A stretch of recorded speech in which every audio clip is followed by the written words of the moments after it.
Shalom teman-teman, bagaimana kabarnya di siang hari ini? Kakak berharap kita semua dan kakak percaya kita semua dalam keadaan sehat dan dalam keadaan perlindungan Tuhan. Puji Tuhan, kita akan belajar firman Tuhan sesuai dengan tema di siang hari ini, yaitu Roh Kudus dalam Perjanjian Lama. Kita harus memahami satu hal, bahwa Roh Kudus bekerja di dalam kehidupan Alkitab, yaitu dalam Perjanjian Lama ada 39 pasal dan Perjanjian Baru 39 kitab, dan dalam Perjanjian Baru 27 kitab. Jadi semuanya ada 66 kitab.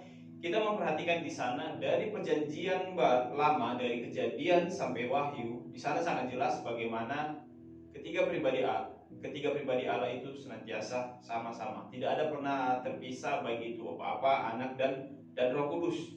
Itu semuanya satu. Bahwa Roh Kudus pun aktif, dan Roh Kudus pun ada di dalam Perjanjian Lama. Baik itu banyak dari masa penciptaan, masa mereka berada di Mesir, masa di mana Tuhan menuntun mereka dalam perjalanan dari Mesir masuk ke tanah perjanjian, sampai zaman hakim-hakim, zaman raja-raja, dan di dalam kehidupan para nabi pun Roh Kudus atau roh yang sering kata Roh Allah itu aktif untuk memimpin umat atau memimpin orang-orang pilihan Tuhan. Nah, di dalam Perjanjian Baru pun lebih luas lagi kita bisa memperhatikan peranan-peranan Roh Kudus yang begitu luar biasa, maka menghibur, menguatkan di dalam kehidupan seseorang. Bukan hanya itu saja, kita percaya pun menerima Yesus sebagai juru selamat, itu adalah karya Roh Kudus. Tapi kita lebih eksplisit lagi, kita bisa memperhatikan dan mempelajari di siang hari ini tentang bagaimana sih karya Roh Kudus, apa itu Roh Kudus di dalam perjanjian lama. Di dalam Perjanjian Lama dan Perjanjian Baru ada sebenarnya perbedaan bagaimana karya Roh Kudus di dalam kehidupan umat manusia. Di dalam Perjanjian Lama itu nggak semua orang dipenuhi dengan Roh Kudus. Kan? Beda dengan kita di dalam Perjanjian Baru. Setelah Yesus naik ke surga, dia mengatakan, aku akan mengutus Rohku yang kudus dan mereka semua akan dikaruniai Roh Kudus. Makanya Yesus katakan kepada Petrus, menurutmu Petrus siapakah aku ini? Katakan juga, engkau adalah Mesias, anak Allah yang maha tinggi. Berbahagialah engkau Petrus, bukan engkau yang menyatakan itu, tapi Bapakku yang menyatakan itu kepadamu. Tapi adalah Tuhan. Nah, ketika kita bisa percaya kepada Yesus, itu adalah pekerjaan dari Roh Kudus. Orang gak akan bisa percaya sama Yesus kalau tidak ada Roh Kudus di dalam kehidupannya. Nanti itu pelajaran kita di berikutnya, tapi kita akan mempelajari tentang Roh Kudus di dalam Perjanjian Lama. Nah, kata Roh Kudus di dalam Perjanjian Lama itu dikatakan, arti kata dasarnya adalah ruah. R-U-A-K-H, ruah. Artinya nafas atau nyawa. Jika kata ruah dipasangkan kepada kata Allah, maka artinya roh merupakan kekuatan atau kuasa yang menjadi alat Tuhan bekerja. Sekali lagi, roh merupakan kekuatan atau kuasa yang menjadi alat Tuhan bekerja. Nah, di dalam Perjanjian Lama sendiri ada beberapa ayat yang sangat menekankan penting tentang Roh Kudus. Contohnya di Yesaya 63 ayat 10 sampai 11, sana dikatakan ayat yang ke-10, Yesaya 63 ayat 10. Tetapi mereka memberontak dan mendukakan Roh Kudusnya, maka ia berubah menjadi musuh mereka dan ia sendiri berperang melawan mereka. Ayat yang ke-12, ayat yang ke-11, lalu teringatlah mereka kepada zaman dahulu, kala zaman Musa hambanya itu, di manakah dia yang membawa mereka naik dari laut bersama-sama dengan penggembala kambing dombanya? Di manakah dia yang menaruh Roh Kudusnya dalam hati mereka? Nah, ternyata di sini sudah ditekankan bahwa Roh Kudus pun sudah berkarya di dalam perjanjian lama. Nah, lalu kita akan memperhatikan apa saja pekerjaan Roh Allah di dalam Perjanjian Lama. Yang pertama, poin pertama yang perlu kita perhatikan adalah Roh Allah atau Roh Kudus itu berperan penting di dalam penciptaan. Kejadian 1 ayat 2 mengatakan, bumi belum berbentuk dan kosong, gelap gulita menutupi samudera raya, dan Roh Allah melayang-layang di atas permukaan air. Nah, ini kisah tentang bagaimana kata Roh Allah melayang-layang, atau kata Roh Allah menunjukkan kepada Roh Kudus Allah sendiri. Ini kita bisa memperhatikan di dalam Kejadian pertama, bahwa ketika itu masih belum ada apa-apa, masih kosong, belum ada bumi dan lain sebagainya, apalagi isinya, ya kan? Masih dikatakan sana gelap gulita, masih bagaimana seluruh kehidupan ini masih dipenuhi dengan Roh Allah yang berkuasa, yang semuanya Roh Allah yang melayani di atas permukaan air. Kita bisa memperhatikan setelah itu apa yang terjadi? Baru Allah berkarya, ya kan? Kita memperhatikan Dia menciptakan segala isinya, menciptakan bumi dengan segala isinya, membuat terang dan memisahkannya dengan gelap, membuat samudra, membuat pulau-pulau, membuat semuanya lain sebagainya. Kita bisa menciptakan bagaimana karya Tuhan, bagaimana karya Roh Kudus di dalam perjanjian lama. Ternyata Dia ikut serta di dalam perjanjian, di dalam penciptaan. Tuhan menjadikan semuanya, Roh Kudus menjadikan semuanya, Roh Allah menjadikan semuanya ikut serta di dalam penciptaan. Dia pun turut serta menciptakan bagaimana makhluk hidup lainnya, baik itu tumbuh-tumbuhan, baik itu hewan, dan juga dikatakan baik Dia juga menciptakan manusia yang notabene-nya adalah seturut dan segambar dengan rupa Allah sendiri, ciptaan Tuhan yang paling mulia karena segambar dengan rupa Tuhan. Dia aktif, dia ikut bekerja di dalam perjanjian lama melalui proses penciptaan. Berarti kita bisa memikirkan bahwa Roh Kudus itu adalah suatu roh yang bisa memberikan inspirasi atau inspiratif kepada orang-orang, kepada umat pilihan Tuhan. Makanya jangan heran jika kita pun mendapat jika kita mungkin ada orang-orang yang tertentu yang diberikan karunia-karunia atau hal-hal yang bisa melakukan karya seni dan inspiratif lainnya. Karena apa? Karena kita bisa memperhatikan, jika kita merenungkan bagaimana Tuhan menciptakan bumi ini sebenarnya luar biasa. Seni yang sangat tinggi yang Tuhan berikan. Dia buat itu pemandangan-pemandangan indah, Dia buat itu gunung-gunung, Dia buat itu pantai dan pemandangan lainnya. Jika kita merenungkan itu adalah suatu karya Tuhan yang sungguh luar biasa. Makanya salah satu bagaimana kita bisa yakin dan bisa kagum buat menyatakan bahwa Allah itu ada, ya lewat semua ciptaan yang ada di bumi ini. Jika kita memikirkan siapa sih yang membuat gunung yang begitu tinggi besar, siapa yang membuat pantai yang begitu bagusnya, siapa yang membuat lautan yang begitu indahnya, yang begitu dalamnya, siapa yang membuat pulau, samudera dan lain sebagainya. Kalau bukan ada penciptanya, siapa penciptanya? Yaitu Allah yang kita sembah yang sungguh luar biasa. Jadi poin penting yang pertama adalah bahwa pekerjaan Roh Allah di dalam perjanjian lama itu adalah yang pertama tentang Roh Allah turut aktif di dalam penciptaan. Yang kedua, memberikan hikmat atau tugas khusus keahlian kepada manusia tertentu. Di dalam Keluaran 31 ayat 1 sampai 4 dikatakan, berfirmanlah Tuhan kepada Musa, lihat, telah kutunjuk Bezalel bin Uri bin Hur dari suku Yehuda, dan telah kupenuhi dia dengan Roh Allah, dengan keahlian dan pengertian dan pengetahuan dalam segala macam pekerjaan, untuk membuat berbagai rancangan supaya dikerjakan dari emas, perak, dan tembaga. Nah, hal ini menyangkut paut tentang pembuatan kemah suci Tuhan.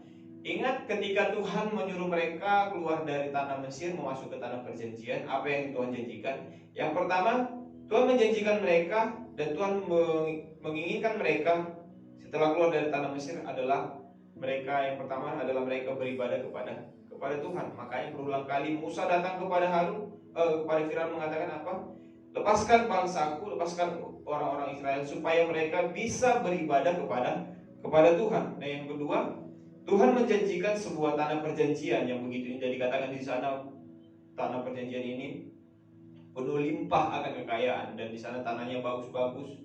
Makanya di daerah tanah perjanjian, tanah Kanaan, dikatakan di sana semua banyak sekali tumbuh-tumbuhan tanaman yang sangat diberkati Tuhan, anggur-anggurnya besar dan lain sebagainya, tanahnya subur. Tapi kita bisa memperhatikan di sini bahwa poin pentingnya adalah bagaimana Roh Allah, bagaimana Roh Kudus dalam perjanjian lama itu ternyata turut aktif juga untuk memberikan inspirasi, memberikan hikmat, memberikan tugas khusus atau keahlian kepada orang-orang tertentu. Yaitu seperti contohnya tadi adalah Bezalel. Tuhan memilih Bezalel untuk mendirikan kemah suci. Tidak semua orang yang dipilih Tuhan, tidak semua orang juga di dalam perjanjian lama yang ada penuh dengan roh Tuhan, hanya orang tertentu saja. Misalnya Bezalel ini Tuhan pilih untuk membangun sebuah kemah suci Tuhan. Ingat bahwa perjanjian lama ketika orang Israel mau masuk dari tanah Mesir ke tanah perjanjian, di sana belum ada dikatakan bait suci. Bait suci ada ketika di zaman Raja Salomo, dibangun sama Raja Salomo. Tapi mereka saat itu adalah menciptakan kemah suci.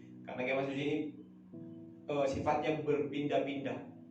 Ketika mereka singgah di tanah A, mereka bangun kemah suci, mereka beribadah di sana. Ketika mereka pindah lagi, mau masuk jalan lagi, pindah ke tanah B, baru mereka buat bangun kemah suci lagi. Selanjutnya juga C, D, E, ketika mereka masuk ke tanah yang mereka lalui, mereka bangun kemah suci, bisa mereka bongkar pasang. Tuhan menunjuk Bezalel. Sebelumnya tuh Bezalel tidak memiliki pengetahuan, dia tidak mengerti tentang apa yang mau dikerjakan. Tapi ketika Roh Allah memberikan inspirasi, ketika Roh Kudus memberikan dia hikmat, pengertian, dan dia bisa memiliki pengetahuan. Tapi di sini kita bisa memperhatikan Roh Tuhan itu berkarya dalam hidupnya. Dia menciptakan kemah suci sesuai dengan tuntunan Tuhan, sesuai dengan apa maunya Tuhan, bukan apa maunya Bezalel. Ini pengertian yang sangat penting kita perhatikan. Nah, yang ketiga, Roh Kudus memberikan, atau Roh Allah memberikan otoritas kepemimpinan, baik di dalam memilih Musa menghadapi Firaun. Kan kita bisa memperhatikan ada beberapa kali pertemuan secara pribadi, baik antara antara Tuhan kepada Musa, baik saat Tuhan memilih dia menunjukkan dirinya, baik saat Tuhan memimpin Musa. Ada banyak hal-hal yang perlu kita perhatikan, bagaimana bimbingan Tuhan kepada Musa saat mau memimpin bangsa Israel masuk ke tanah perjanjian, dan saat menghadap bangsa Israel, saat Musa menghadap Firaun. Dan yang perhatikan ada juga tentang bagaimana otoritas kepemimpinan Tuhan memimpin kehidupan kepada Yusuf. Di Kejadian 41:38 dikatakan, lalu berkatalah Firaun kepada para pegawainya, mungkinkah kita mendapat orang seperti ini, seorang yang penuh dengan Roh Allah? Sekali lagi saya katakan, lalu berkata Firaun kepada para pegawainya, mungkinkah kita mendapat orang seperti ini, seorang yang penuh dengan Roh Allah? Artinya kita bisa memperhatikan di sini bagaimana otoritas kepemimpinan yang Tuhan karuniakan kepada Yusuf. Setelah Yusuf mendapat karunia, setelah Yusuf dipenuhi dengan Roh Allah, Roh Kudusnya, kita bisa memperhatikan sampai-sampai seorang raja, orang yang notabene dia nggak mengenal Allah, dia nggak mengenal Tuhan, dia menyembah ilah lain, tapi dia bisa memperhatikan bagaimana Tuhan bekerja, bagaimana Allah bekerja di dalam kehidupan Yusuf. Kita mungkin sudah banyaklah mengerti dan memahami bagaimana perjalanan Yusuf, bagaimana keberhasilannya dalam bekerja, bagaimana Tuhan memimpinnya di dalam perjalanan hidupnya, sehingga apa yang dibuat Yusuf selalu berhasil. Bahkan di tengah-tengah kelaparan sekalipun, dia bisa menanggulangi bagaimana kelaparan yang ada di Mesir, bahkan seluruh dunia. Ketika mereka pun hidup dalam kelimpahan, bagaimana Yusuf bisa mengatur semuanya untuk menangkal bagaimana masa-masa kelaparan yang akan mau terjadi mereka hadapi. Nah, sampai-sampai dikatakan di sini bagaimana Firaun mengagumi bahwa kehidupannya sungguh luar biasa. Nah, contoh juga di dalam Hakim-Hakim, misalnya dalam Hakim-Hakim 3:10 tentang Hakim Otniel dikatakan, Roh Tuhan menghinggapi dia dan ia menghakimi orang Israel. Ia maju berperang, lalu Tuhan menyerahkan Kusyen-Risyakim raja Aram ke dalam tangannya, sehingga ia mengalahkan Kusyen-Ristaim. Nah, kita bisa memperhatikan bahwa Roh Kudus pun, Roh Allah pun bekerja bagi umat-umat pilihannya, bagi orang-orang pilihannya. Misalnya di dalam Hakim-Hakim, bagaimana ia menghinggapi Gideon, Otniel yang kita perhatikan di sini, dan bahkan Simpson. Banyak sekali kita bisa memperhatikannya. Bagaimana tugas daripada Roh Tuhan memimpin mereka, membimbing mereka, memberikan otoritas kepada mereka, bukan hanya kepada hakim-hakim. Bagaimana juga Roh Tuhan memimpin kepada orang raja-raja dan memberikan nasihat-nasihat juga kepada, atau nubuatan-nubuatan kepada nabi-nabi. Ingat, nabi bisa mengerti masa yang akan datang. Nabi memahami apa yang akan terjadi dalam kehidupan, baik bagi bangsa Israel sendiri, baik umat pilihannya. Tuhan menyampaikan pesan-pesannya kepada nabi-nabinya, yaitu apa yang akan terjadi bagi kehidupan mereka ke depannya. Nah, itu dari siapa mereka bisa memahami semuanya? Nabi-nabi bisa memahami semuanya itu karena Roh Tuhan yang menginspirasikan kepada mereka. Makanya saya katakan bahwa di dalam perjanjian lama tidak semua orang yang dipenuhi dengan Roh Kudus, tidak semua orang. Bahkan ketika tugas tertentu yang mereka sudah selesaikan, Roh itu undur dari kehidupan mereka, kan?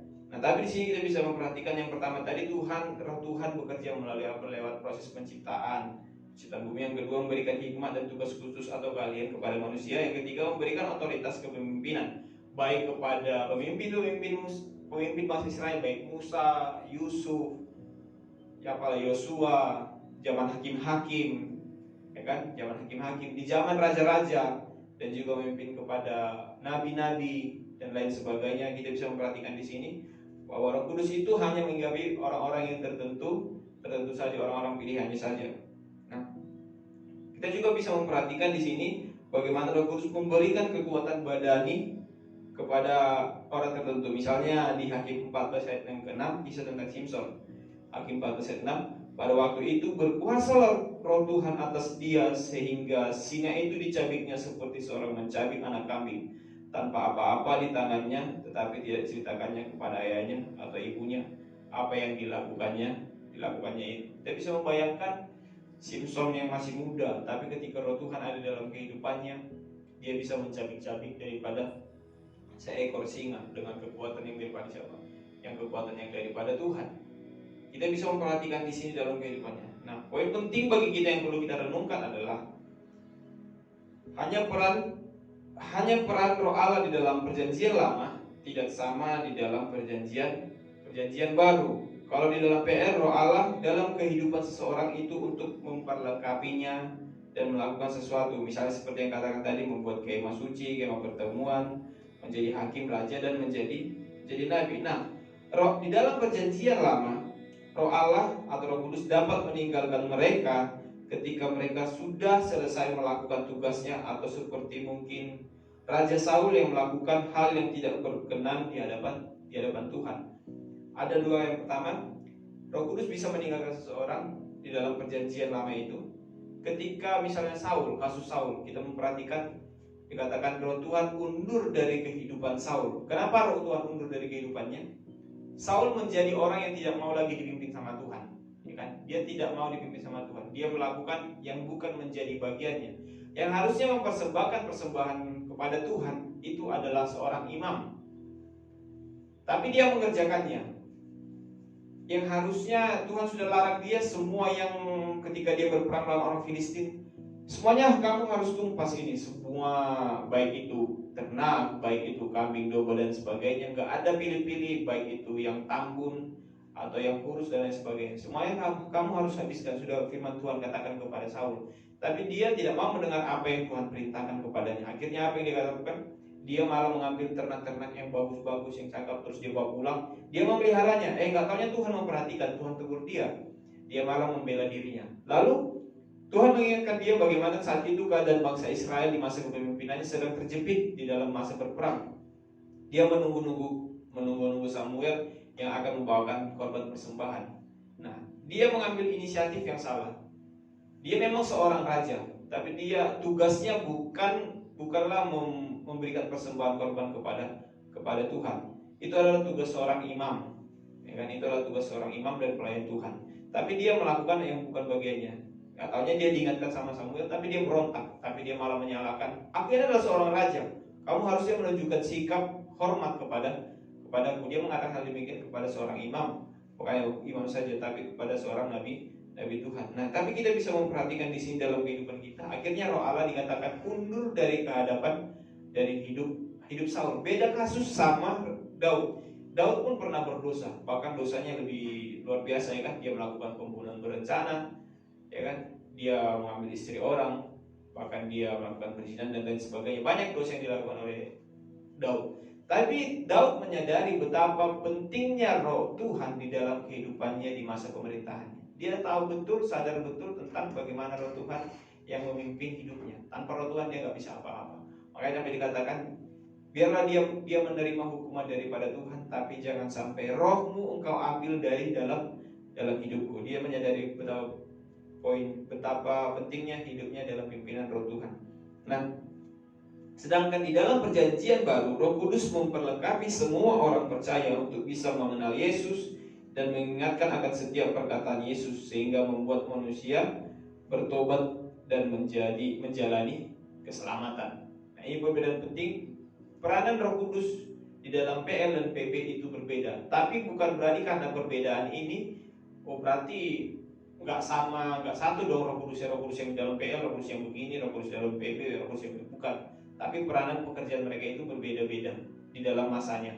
Di dalam, ingat bahwa di dalam PL, di dalam PB Roh Kudus dikatakan ketika kita mungkin, contoh saya melakukan dosa, saya misalnya mencuri, saya misalnya berdusta dan lain sebagainya, itu Roh Kudus nggak otomatis pergi dari saya dalam kehidupan saya, bukan. Roh Kudus itu di dalam perjanjian baru tidak keluar masuk, bukan. Tapi makanya sampai dikatakan ketika kita berdosa, apa yang terjadi? Roh Kudus itu berduka. Kan dia bersedih, kenapa? Kita sudah melakukan, menyedihkan hatinya. Ibarat kita mempunyai seorang bapak, kalau bagaimana hati seorang bapak ketika anaknya mungkin ketahuan mencuri, ya kan? Anaknya mencuri dan lain sebagainya, pasti dia bersedih, pasti dia berduka. Dan di sini sama di dalam perjanjian baru itu dikatakan bahwa Roh Kudus itu berduka ketika kita berdosa. Akhirnya ketika lama kelamaan kita sering berdosa dan terus berdosa, kita semakin Roh Kudus di dalam hidup kita ini tidak aktif lagi, tapi sudah keinginan daging kita yang lebih kuat. Kita tidak mau lagi di dalam pimpinan Roh Kudus. Tapi Roh Kudus yang bisa menginsyafkan kita, Roh Kudus yang bisa memimpin kehidupan kita. Tapi itu nanti untuk pelajaran kita berikutnya tentang bagaimana Roh Kudus di dalam perjanjian baru. Yang penting adalah bagaimana kita memahami tentang Roh Kudus di dalam perjanjian lama. Ternyata Roh Kudus dalam perjanjian lama itu aktif penciptaan, memberikan otoritas, memberikan juga tentang bagaimana inspirasi kepada orang-orang pilihannya. Dan Roh Kudus di dalam perjanjian lama itu hanya bagian orang-orang tertentu saja yang diberikan karunia untuk memiliki Roh Kudus, antara lain imam, raja-raja, nabi, dan orang-orang pilihan yang Tuhan pilih sendiri. Amin. Firman Tuhan, mari kita berdoa. Kami bersyukur buat siang hari ini atas penyertaan-Mu dalam hidup kami dan persekutuan kami Tuhan di siang hari ini. Biarlah Tuhan memberkati kami terlebih tentang firman Tuhan yang Tuhan telah ajarkan kepada kami dalam mengenal pribadi Roh Kudus-Mu. Ajarkan anak-anak remaja-Mu semakin memahami, mengerti tentang Roh Kudus Tuhan yang bekerja di dalam kehidupan kami masing-masing. Terima kasih Tuhan, terima kasih Bapa. Inilah doa dan permohonan kami. Tuhan memberkati kami, masa depan kami, pendidikan dan kedua orang tua kami, dan memberkati sanak saudara kami. Terpuji nama-Mu, kami berdoa dan mengucapkan syukur. Haleluya, amin. Selamat siang, Tuhan Yesus memberkati.